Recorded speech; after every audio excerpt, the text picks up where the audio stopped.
Comigo já tenho o astrólogo Luís Resina. Luís, muito boa tarde, Olá, seja boa muito tarde, bem-vindo. Sónia. Muito se fala deste eclipse, é um fenómeno único, mas na astrologia os eclipses também têm um significado, digamos que além do científico, não é? Do que é que se trata e porquê é que é um fenómeno tão especial?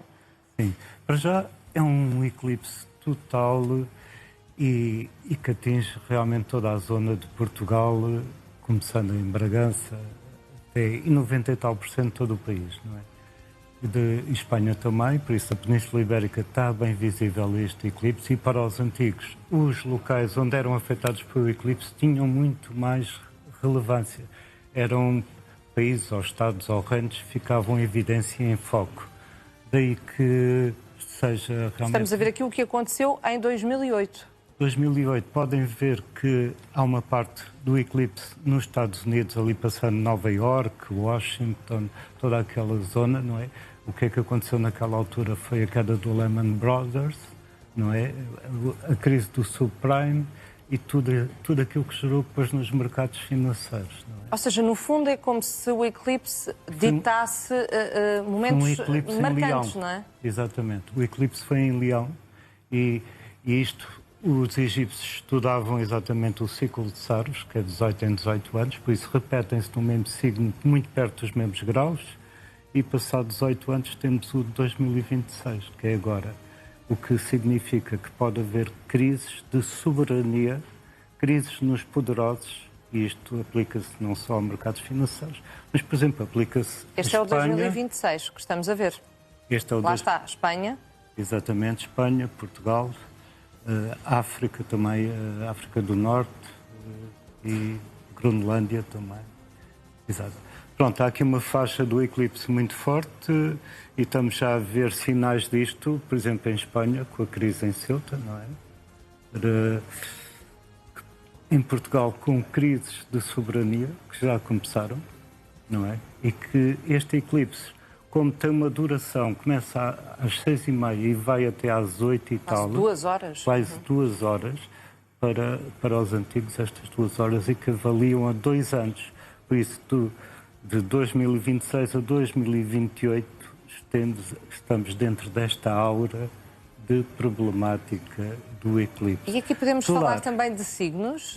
Há pouco disse que o eclipse de 2008 projetou-se sobre o signo de Leão. Exatamente. Certo? E este? Este também é 20 graus do Leão, realmente, por isso pessoas, já agora falando um bocadinho da astrologia... Exato. E o que é que isso significa, não é? Lá, para quem nos esteja a ver também consiga perceber o que é que significa isso, estar sobre o signo de Leão. Para quem tenha planetas em Leão muito próximos deste grau 20, por isso podemos pôr uma órbita de 5 graus, são afetados mais por este eclipse. Mas pessoas que sejam do signo de Leão, neste caso? Não é só o Sol, pode ser o Sol, o Ascendente, a Lua, o Mercúrio, Vênus, Marte, os planetas pessoais. Tem alguma casa, digamos assim, em Leão, sim, é isso? E vão cair, todos nós, este eclipse cai numa casa particular. Por exemplo, eu fiz o mapa da República, de 5 de outubro de 1910, e o eclipse cai exatamente no meio do céu, que é o meridiano do lugar de Lisboa, o que significa que vai acentuar exatamente possibilidades de crises políticas ou crises no poder. Porque para os antigos os eclipses traziam crises do ponto de vista material e do ponto de vista dos governantes, por isso os reis não entravam em guerra, geralmente na época do eclipse, mas do ponto de vista espiritual e psicológico era muito importante, porque diremos que o eclipse é um tempo propício para meditação, para interiorização, por isso nada de glamour leonino. Mas aqui então não devemos falar só nessas 2 horas, pois não, Luís? Ou seja, não são só essas 2 horas do eclipse de amanhã que poderão ser um bom momento de introspeção, é algo que vai perdurar, ou não? Vai perdurar, mas aqui a intensidade é máxima. Podemos dizer que estas 2 horas, sim. Aliás, os antigos também havia quem fizesse jejum, preparação para o eclipse, para aproveitar essa energia interior. Por isso, o Sol do eclipse é um Sol que não tem tendência a brilhar, porque escurece o eclipse, não é?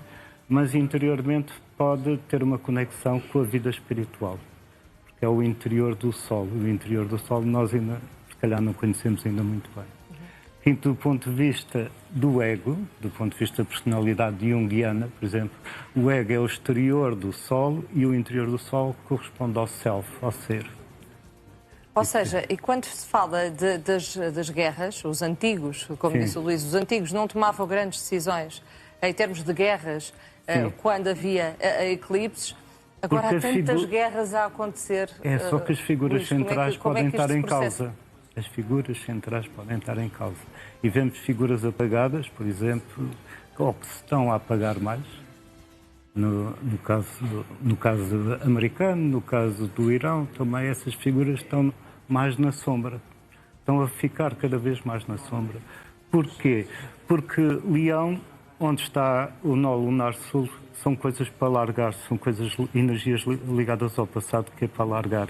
E nós evoluímos por Aquário neste momento, que tem a ver até com a nova era de Aquário, que dura 2000 e tal anos, não é?